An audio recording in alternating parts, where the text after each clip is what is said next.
ನಮಸ್ಕಾರ ಸ್ನೇಹಿತರೆ, ಹೇಗಿದ್ರೆ ಎಲ್ಲರೂ ಚೆನ್ನಾಗಿದ್ದಾರೆ ಅಂದ್ಕೊಳ್ಳಿ ಸ್ನೇಹಿತರೆ. ಎಲ್ರಿಗೂ ಮೀಡಿಯಾ ಅಪ್ಡೇಟ್ ಚಾನಲಿನ ಮತ್ತೊಂದು ವಿಡಿಯೋಗೆ ತಮಗೆಲ್ರಿಗೂ ಸುಸ್ವಾಗತ ಸ್ನೇಹಿತರೆ.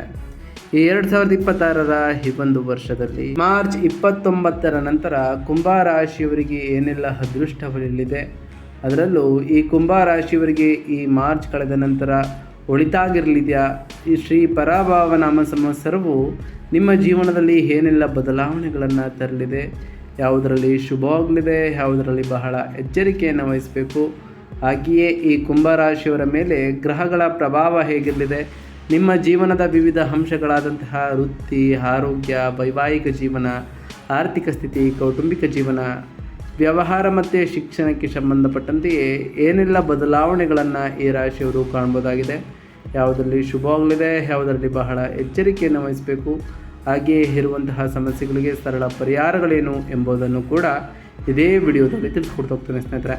ಆದ್ದರಿಂದ ವಿಡಿಯೋನ ಸ್ಕಿಪ್ ಮಾಡಿದೆ ಇಲ್ಲಿಂದ ಕೊನೆ ತನಕ ನೋಡ್ತಾ ಬನ್ನಿ. ಸ್ಕಿಪ್ ಮಾಡಿ ವಿಡಿಯೋ ನೋಡೋದ್ರಿಂದ ಅಷ್ಟು ಇನ್ಫಾರ್ಮೇಷನ್ ಅರ್ಥ ಆಗೋದಿಲ್ಲ. ಸೊ ಫಸ್ಟಿಂದ ಎಂಟು ತನಕ ವಿಡಿಯೋನ ವಾಚ್ ಮಾಡಿ. ಹಾಗೆ ನಮ್ಮ ಈ ವಿಡಿಯೋ ಇಷ್ಟ ಆಗಿತ್ತು ಅಂದರೆ ವಿಡಿಯೋಗೆ ಒಂದು ಲೈಕ್ ಮಾಡಿ. ಯಾರಿನ್ನೂ ನಮ್ಮ ಚಾನಲ್ನ ಸಬ್ಸ್ಕ್ರೈಬ್ ಮಾಡ್ಕೊಂಡಿಲ್ಲ ಅವರು ಈಗಲೇ ಸಬ್ಸ್ಕ್ರೈಬ್ ಮಾಡ್ಕೊಳ್ಳಿ ಸ್ನೇಹಿತರೆ. ಸಬ್ಸ್ಕ್ರೈಬ್ ಮಾಡಿಕೊಂಡು ಪ್ರತಿನಿತ್ಯ ವಿಡಿಯೋ ವಾಚ್ ಮಾಡ್ತಿರೋರಿಗೆ ಥ್ಯಾಂಕ್ ಯು ಸೊ ಮಚ್ ಅಂತ ಹೇಳ್ತಾ, ಇನ್ನು ತಡ ಮಾಡೋದು ಬೇಡ ಸ್ನೇಹಿತರೆ. ಹಿಂದೂ ಪಂಚಾಂಗದ ಪ್ರಕಾರ ಈ ಕುಂಭ ರಾಶಿಯವರಿಗೆ ಏನೆಲ್ಲ ಅದೃಷ್ಟವಿರಲಿದೆ ಎಂಬುದನ್ನು ಒಂದೊಂದಾಗಿ ನೋಡ್ತಾ ಬರೋಣ. ಮೊದಲನೇದಾಗಿ ಈ ರಾಶಿಯವರ ವೃತ್ತಿ ಜೀವನದ ವಿಚಾರಕ್ಕೆ ಬರೋದಾದರೆ, ಕೆಲಸವನ್ನು ಮಾಡತಕ್ಕಂತಹ ಈ ಕುಂಭ ರಾಶಿಗೆ ಸೇರಿದ ಜನರು ತಮ್ಮ ಕೆಲಸದಲ್ಲಿ ಒತ್ತಡವನ್ನು ಈ ಮಾರ್ಚ್ ಕಳೆದ ನಂತರವೂ ಕೂಡ ಎದುರಿಸಬೇಕಾಗಿ ಬರ್ಬೋದು. ಅದರಲ್ಲೂ ಶನಿಯ ಪ್ರಭಾವದಿಂದಾಗಿ ಸಹೋದ್ಯೋಗಿಗಳೊಂದಿಗೆ ಕೆಲವು ವಿಚಾರದಲ್ಲಿ ಮನಸ್ತಾಪವೂ ಕೂಡ ಉಂಟಾಗ್ಬೋದು. ಹಾಗೆ ನಿಮ್ಮ ನಿಷ್ಠಾವಂತ ಸ್ವಭಾವವು ನಿಮ್ಮನ್ನು ಕಾಪಾಡ್ಬೋದು ಅಂತಲೇ ಹೇಳ್ಬೋದು. ವ್ಯವಹಾರವನ್ನು ಮಾಡ್ತಕ್ಕಂತಹ ಈ ಕುಂಭ ರಾಶಿಗೆ ಸೇರಿದ ಜನರು ಈ ಅವಧಿಯಲ್ಲಿ ಹೂಡಿಕೆಗಳಿಂದ ನಿಧಾನವಾಗಿ ಪ್ರಗತಿಯನ್ನು ಸಾಧಿಸ್ತಾ ಹೋಗ್ತೀರಿ. ಇದರಿಂದ ಹೆಚ್ಚು ಧನಲಾಭವನ್ನು ಕೂಡ ಕಾಣ್ತಾ ಬರ್ತೀರಿ. ಹೊಸ ಪಾಲುದಾರಿಕೆಗೆ ಸಂಬಂಧಪಟ್ಟಂತೆ ಕೆಲಸವನ್ನು ಮಾಡ್ತಿರುವಂತಹ ಈ ರಾಶಿಗೆ ಸೇರಿದ ಜನರಿಗೆ ಉತ್ತಮವಾದಂತಹ ಅವಕಾಶಗಳನ್ನು ಗಳಿಸುವಂತಹ ಯೋಗವು ಕೂಡ ನಿರ್ಮಾಣವಾಗ್ತಾ ಹೋಗ್ತದೆ.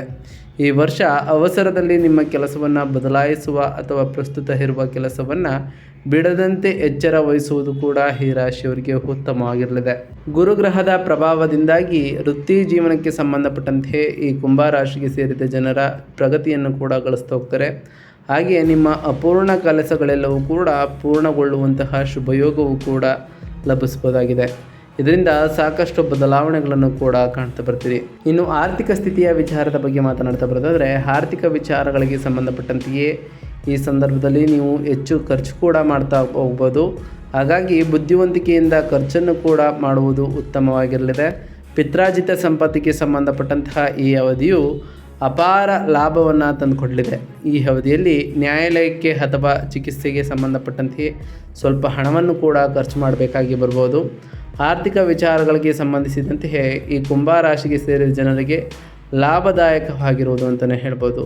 ನಿಮ್ಮ ಆದಾಯದಲ್ಲಿ ವೃದ್ಧಿಯಾಗುವಂತಹ ಪ್ರಬಲವಾದ ಸಂಭವವು ಕೂಡ ಈ ರಾಶಿಯವರಿಗೆ ಇರಲಿದೆ.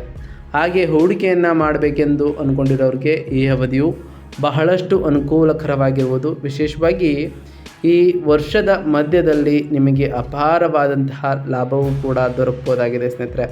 ಇದರಿಂದ ಹಣಕಾಸಿನ ವಿಚಾರದಲ್ಲೂ ಕೂಡ ಸಾಕಷ್ಟು ಬದಲಾವಣೆಗಳನ್ನು ಕಾಣೋದ್ರ ಜೊತೆಗೆ ಹಣವೂ ಕೂಡ ಬರ್ತಾ ಹೋಗ್ತದೆ. ಆದರೆ ಉಳಿತಾಯದ ಬಗ್ಗೆ ಹೆಚ್ಚಿನ ಗಮನವನ್ನು ಹರಿಸುವುದು ಅವಶ್ಯಕ ಅಂತಲೇ ಹೇಳ್ಬೋದು ಈ ಕುಂಭ ರಾಶಿಯವರಿಗೆ. ಇನ್ನು ಶನಿ ಗ್ರಹದ ವಿಚಾರಕ್ಕೆ ಬರೋದಾದರೆ, ಶನಿಯ ಚಲನೆಯು ಕುಂಭ ರಾಶಿಗೆ ಸೇರಿದ ಜನರಿಗೆ ಶಾರೀರಿಕವಾಗಿ ಸುಸ್ತು, ತಾಂತ್ರಿಕ ವಿಚಾರಗಳಲ್ಲಿ ಕೊರತೆ ಅಥವಾ ನಿದ್ರಾಹೀನತೆಯ ಸಮಸ್ಯೆಯನ್ನು ಎದುರಿಸುವಂತೆ ಮಾಡ್ಬೋದು. ಹಾಗಾಗಿ ಈ ಅವಧಿಯಲ್ಲಿ ಪ್ರತಿದಿನ ವ್ಯಾಯಾಮವನ್ನು ಮಾಡ್ತಾ ಬನ್ನಿ. ಸಮಯಕ್ಕೆ ಸರಿಯಾಗಿ ನಿದ್ರೆಯನ್ನು ಮಾಡುವುದು ಕೂಡ ಈ ರಾಶಿಯವರಿಗೆ ಅಗತ್ಯವಾಗಿರಲಿದೆ. ಮಾನಸಿಕ ಶಾಂತಿಗಾಗಿ ಈ ಸಂದರ್ಭದಲ್ಲಿ ಆಧ್ಯಾತ್ಮಿಕ ವಿಚಾರಗಳಲ್ಲಿ ಭಾಗವಹಿಸುವುದು ಉತ್ತಮ.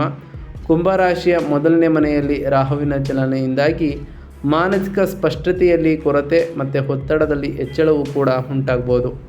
ಹಾಗೆ ಇದೇ ಸಂದರ್ಭದಲ್ಲಿ ನೀವು ವಾಹನವನ್ನು ಚಲಾಯಿಸುವಾಗ ಬಹಳ ಎಚ್ಚರಿಕೆಯಿಂದ ಇರಿ ಮತ್ತು ಗಂಟಲಿಗೆ ಸಂಬಂಧಿಸಿದಂತಹ ಸಮಸ್ಯೆಗಳ ಬಗ್ಗೆ ಹೆಚ್ಚಿನ ಕಾಳಜಿಯನ್ನು ವಹಿಸುವುದು ಕೂಡ ಈ ರಾಶಿಯವರಿಗೆ ಉತ್ತಮವಾಗಿರಲಿದೆ ಸ್ನೇಹಿತರೆ. ಇದರಿಂದ ಸಾಕಷ್ಟು ಬದಲಾವಣೆಗಳನ್ನು ಕೂಡ ನಿಮ್ಮ ಜೀವನದಲ್ಲಿ ಕಾಣ್ತಾ ಬರ್ತೀರಿ. ಇನ್ನು ಈ ರಾಶಿಯವರ ಸಂಬಂಧಗಳ ವಿಚಾರಕ್ಕೆ ಬರೋದಾದರೆ, ಈ ಸಂಬಂಧಗಳ ವಿಚಾರದಲ್ಲಿ ಈ ಕುಂಭ ರಾಶಿಗೆ ಸೇರಿದ ಜನರು ತಮ್ಮ ಮನೆಯವರೊಂದಿಗೆ ಸ್ನೇಹಪರ ಸಂಬಂಧವನ್ನು ಹೊಂದೋಗ್ತಾರೆ. ಹಾಗೆಯೇ ಈ ಸಂದರ್ಭದಲ್ಲಿ ನಿಮ್ಮ ಸಂಗಾತಿಯೊಂದಿಗೆ ಸಣ್ಣ ಪುಟ್ಟ ಮನಸ್ತಾಪಗಳು ಕೂಡ ಇದ್ದರೆ ಅವೆಲ್ಲವೂ ಕೂಡ ದೂರವಾಗ್ತಾ ಹೋಗ್ತವೆ. ಇದರೊಂದಿಗೆ ಅವಿವಾಹಿತ ಕುಂಭರಾಶಿಗೆ ಸೇರಿದ ಜನರು ವಿವಾಹಕ್ಕಾಗಿ ಉತ್ತಮವಾದಂತಹ ಸಮಯವನ್ನು ಈ ಸಂದರ್ಭದಲ್ಲಿ ಹೊಂದೋಗ್ತೀರಿ. ಈ ಅವಧಿಯು ನಿಮಗೆ ಸಾಕಷ್ಟು ಅನುಕೂಲಕರವಾಗಿರಲಿದೆ ಅಂತಲೇ ಹೇಳ್ಬೋದು. ಸಂತಾನ ಯೋಗದ ಪ್ರಾಪ್ತಿಗಾಗಿ ಪ್ರಯತ್ನವನ್ನು ಪಡ್ತಿರುವವರಿಗೆ ಈ ಅವಧಿಯಲ್ಲಿ ಶುಭ ಫಲಗಳ ಪ್ರಾಪ್ತಿಯೂ ಕೂಡ ಆಗ್ತಾ ಹೋಗ್ತದೆ. ಗುರುಗ್ರಹದ ಕೃಪೆಯಿಂದಾಗಿ ಕುಂಭರಾಶಿಗೆ ಸೇರಿದ ಜನರ ವೈವಾಹಿಕ ಜೀವನವು ಸಂತೋಷ ಮತ್ತು ಪ್ರಗತಿಯಿಂದ ಕೂಡಿರುವ ಯೋಗವು ಕೂಡ ದೊರಕುವುದು. ಹಾಗೆಯೇ ಸಾಮಾಜಿಕ ಜೀವನದಲ್ಲಿ ಉತ್ತಮ ಸಂಬಂಧಗಳನ್ನು ಹೊಂದು ಹೋಗ್ತೀರಿ ಮತ್ತು ಹೊಸ ಸಾಹಸಮಯವಾದಂತಹ ನಿರ್ಧಾರವನ್ನು ತೆಗೆದುಕೊಳ್ಳಲು ನೀವು ಸಾಕಷ್ಟು ಉತ್ಸಾಹದಿಂದ ಇರ್ತೀರಿ ಅಂತಲೇ ಹೇಳ್ಬೋದು. ಹಾಗಾದರೆ ಈ ಕುಂಭರಾಶಿಯವರಿಗೆ ನಾವು ತಿಳಿಸಿರುವಂತಹ ಪ್ರಮುಖ ಸಲಹೆಗಳೇನು ಅಂತ ನೋಡ್ತಾ ಬರೋದಾದರೆ, ಶನಿಯ ಸಂಚಾರದ ಸಮಯದಲ್ಲಿ ಶಿಸ್ತು ಮತ್ತು ದೀರ್ಘಕಾಲೀನ ಗುರಿಗಳ ಮೇಲೆ ಹೆಚ್ಚಿನ ಗಮನವನ್ನು ಈ ರಾಶಿಯವರು ಕೇಂದ್ರೀಕರಿಸಬೇಕಾಗಿರ್ತದೆ. ಹಾಗೆ ಗುರುವಿನ ಸಂಚಾರದ ಸಮಯದಲ್ಲೂ ಕೂಡ ನಿಮ್ಮ ಜ್ಞಾನ, ಕೌಶಲ್ಯ ಮತ್ತು ಆಧ್ಯಾತ್ಮಿಕ ಅಭ್ಯಾಸಗಳನ್ನು ಬೆಳೆಸಿಕೊಳ್ಳಲು ಇದು ನಿಮಗೆ ಬಹಳಷ್ಟು ಸಹಾಯವನ್ನು ಮಾಡಲಿದೆ. ಈ ಅವಧಿಯಲ್ಲಿ ಹಣಕಾಸಿನ ವಿಷಯವಾಗಿ ಬಹಳ ಜಾಗರೂಕರಾಗಿ ಕೂಡ ಇರಬೇಕು. ಅನಗತ್ಯವಾದಂತಹ ಅಪಾಯಗಳನ್ನು ತಪ್ಪಿಸ್ತಾ ಬನ್ನಿ. ನಿಯಮಿತವಾದಂತಹ ವ್ಯಾಯಾಮ ಮತ್ತು ಸಮತೋಲಿತವಾದಂತಹ ಆಹಾರದ ಮೂಲಕ ಆರೋಗ್ಯಕ್ಕೆ ಹೆಚ್ಚಿನ ಆದ್ಯತೆಯನ್ನು ನೀಡಿ. ತಪ್ಪು ತಿಳುವಳಿಕೆಗಳನ್ನು ದೂರ ಮಾಡಲು ಸಂಬಂಧಗಳಲ್ಲಿ ಮುಕ್ತ ಸಂವಹನ ಹೊಂದುವುದು ಕೂಡ ಈ ರಾಶಿಯವರಿಗೆ ಮುಖ್ಯವಾಗಿರಲಿದೆ. ಇದರಿಂದ ಸಾಕಷ್ಟು ಬದಲಾವಣೆಗಳನ್ನು ಕೂಡ ಕಾಣ್ತಾ ಬರ್ತೀರಿ. ಇನ್ನು ಪರಿಹಾರದ ವಿಚಾರಕ್ಕೆ ಬರೋದಾದರೆ, ಶನಿಯ ಸಕಾರಾತ್ಮಕ ಪರಿಣಾಮಗಳನ್ನು ಕಡಿಮೆ ಮಾಡಲು ಓಂ ಶಂ ಶನೈಶ್ವರಾಯ ನಮಃ ಎಂಬ ಮಂತ್ರವನ್ನು ಪಡಿಸ್ತಾ ಬನ್ನಿ. ಹಾಗೆ ಪ್ರತಿ ಶನಿವಾರದಂದು ಆ ಶನಿದೇವರ ದೇವಾಲಯಕ್ಕೆ ಭೇಟಿ ನೀಡಿ ಶನಿದೇವರಿಗೆ ಪ್ರಿಯವಾಗಿರುವಂತಹ ಕಪ್ಪು ಎಳ್ಳಿನ ಬತ್ತಿಯನ್ನು ಶನಿದೇವರ ದೇವಸ್ಥಾನದಲ್ಲಿ ಹಚ್ಚೋದ್ರಿಂದ ಸಾಕಷ್ಟು ಬದಲಾವಣೆಗಳನ್ನು ನಿಮ್ಮ ಜೀವನದಲ್ಲಿ ಕಾಣ್ತಾ ಬರ್ತೀರಿ. ನೀವು ಅಂದುಕೊಂಡಿರುವಂತಹ ಕಾರ್ಯಗಳು ಕೂಡ ಯಾವುದೇ ಅಡೆತಡೆ ಇಲ್ಲದೆ ನೆರವೇರ್ತಾ ಬರ್ತದೆ. ಹಾಗೆ ಶನಿವಾರದಂದು ಕಪ್ಪು ಎಳ್ಳು, ಸಾಸಿವೆ ಎಣ್ಣೆ ಅಥವಾ ಕಂಬಳಿಗಳನ್ನು ದಾನ ಮಾಡಿ. ಇದು ಕೂಡ ಸಾಕಷ್ಟು ಬದಲಾವಣೆಗಳನ್ನು ತರಲಿದೆ. ಇನ್ನು ಅಡೆತಡೆಗಳನ್ನು ನಿವಾರಿಸಲು ನಿಯಮಿತವಾಗಿ ಹನುಮಾನ್ ಚಾಲಿಸವನ್ನು ಪಠಿಸ್ತಾ ಬನ್ನಿ. ಇದು ನಿಮ್ಮಲ್ಲಿ ಧೈರ್ಯ ಮತ್ತು ಶಾಂತಿಯನ್ನು ಇನ್ನಷ್ಟು ಹೆಚ್ಚಿಸಲಿದೆ. ಪ್ರತಿ ಶನಿವಾರದಂದು ಶನಿದೇವರಿಗೆ ಎಣ್ಣೆಯಿಂದ ಅಭಿಷೇಕ ಮಾಡುವುದರಿಂದ ಅಥವಾ ಎಳ್ಳೆಣ್ಣೆಯಿಂದ ದೀಪವನ್ನು ಬೆಳಗಿಸುವುದರಿಂದ ದೋಷವೂ ಕೂಡ ಕಡಿಮೆ ಆಗ್ತಾ ಹೋಗ್ತದೆ ಅಂತಲೇ ಹೇಳ್ಬೋದು. ಹಾಗೆ ಪ್ರತಿ ಗುರುವಾರದಂದು ಓಂ ಗುರುಭ್ಯೋ ನಮಃ ಎಂಬ ಮಂತ್ರವನ್ನು ಜಪಿಸಿ. ಸಾಧ್ಯವಾದರೆ ಗುರುಗಳು ಮತ್ತು ಹಿರಿಯರ ಆಶೀರ್ವಾದವನ್ನು ಪಡೆದುಕೊಂಡು ನಿಮ್ಮ ಕೈಲಾದಷ್ಟು ಬಡವರಿಗೆ ದಾನವನ್ನು ಮಾಡಿ ಸ್ನೇಹಿತರೆ. ಹಾಗೆ ಪ್ರತಿ ಶನಿವಾರದಂದು ಓಂ ಶಂ ಶನೈಶ್ವರಾಯ ನಮಃ ಎಂಬ ಮಂತ್ರವನ್ನು ಜಪಿಸಿ. ಪ್ರತಿ ಶುಕ್ರವಾರದಂದು ತಾಯಿ ಜಗನ್ಮಾತೆಯಾದಂತಹ ಲಕ್ಷ್ಮೀದೇವಿಗೆ ಪೂಜೆಯನ್ನು ಸಲ್ಲಿಸಿ. ಲಕ್ಷ್ಮೀದೇವಿಗೆ ಪ್ರಿಯವಾಗಿರುವಂತಹ ಬಿಳಿ ಹೂಗಳನ್ನು ಅರ್ಪಿಸಿ ಪೂಜೆಯನ್ನು ಸಲ್ಲಿಸೋದ್ರಿಂದ ಸಾಕಷ್ಟು ಉತ್ತಮವಾದಂತಹ ಫಲಿತಾಂಶಗಳನ್ನು ಕಾಣ್ತಾ ಬರ್ತೀರಿ. ತಾಯಿ ಲಕ್ಷ್ಮೀ ಕೃಪಾ ಕಟಾಕ್ಷದಿಂದ ನಿಮ್ಮಲ್ಲಿ ಸುಖ, ಸಮೃದ್ಧಿ, ಶಾಂತಿ ಇನ್ನಷ್ಟು ಹೆಚ್ಚಾಗ್ತಾ ಹೋಗ್ತದೆ ಅಂತಲೇ ಹೇಳ್ಬೋದು. ನಾವು ತಿಳಿಸ್ಕೊಟ್ಟಿರುವಂತಹ ಎಲ್ಲ ಸರಳ ಪರಿಹಾರಗಳನ್ನು ಈ ರಾಶಿಯವರು ಮಾಡಿದ್ದೇ ಆದರೆ ಸಾಕಷ್ಟು ಬದಲಾವಣೆಗಳನ್ನು ಕಾಣ್ತಾ ಬರ್ತೀರಿ. ನೀವು ಅಂದುಕೊಂಡಿರುವಂತಹ ಕಾರ್ಯಗಳು ಕೂಡ ಯಾವುದೇ ಅಡೆತಡೆ ಇಲ್ಲದೆ ನೆರವೇರ್ತಾ ಬರ್ತದೆ ಸ್ನೇಹಿತರೆ. ಇದಾಗಿತ್ತು ಇವತ್ತಿನ ಒಂದು ವಿಡಿಯೋ ಸ್ನೇಹಿತರೆ. ವಿಡಿಯೋ ಇಷ್ಟ ಆಗಿತ್ತು ಅಂದರೆ ವಿಡಿಯೋಗೆ ಒಂದು ಲೈಕ್ ಮಾಡಿ. ಯಾರಿನ್ನೂ ನಮ್ಮ ಚಾನಲ್ನ ಸಬ್ಸ್ಕ್ರೈಬ್ ಮಾಡ್ಕೊಂಡಿಲ್ಲ ಅವರು ಈಗಲೇ ಸಬ್ಸ್ಕ್ರೈಬ್ ಮಾಡ್ಕೊಳ್ಳಿ. ಸಬ್ಸ್ಕ್ರೈಬ್ ಮಾಡಿಕೊಂಡು ಪ್ರತಿನಿತ್ಯ ವಿಡಿಯೋ ವಾಚ್ ಮಾಡ್ತಿರೋರಿಗೆ ಥ್ಯಾಂಕ್ ಯು ಸೊ ಮಚ್ ಅಂತ ಹೇಳ್ತಾ, ಹಾಗೆ ಕಮೆಂಟ್ನಲ್ಲಿ ಓಂ ಶನೈಶ್ವರಾಯ ನಮಃ, ಓಂ ಗುರುಭ್ಯೋ ನಮಃ, ಓಂ ಲಕ್ಷ್ಮೀನಾರಾಯಣಾಯ ನಮಃ, ಓಂ ಅಂಗರಾಯಕಾಯ ನಮಃ ಎಂದು ಕಮೆಂಟ್ ಮಾಡಿ ಸ್ನೇಹಿತರೆ. ಆ ಶನಿದೇವರು, ಮಂಗಳದೇವ, ಗುರುದೇವ, ಲಕ್ಷ್ಮೀನಾರಾಯಣ ನಿಮಗೆ ಆಯುಷ್ಯ, ಆರೋಗ್ಯ, ಸಮೃದ್ಧಿಗಳನ್ನು ಕೊಟ್ಟು ಕಾಪಾಡಲಿ.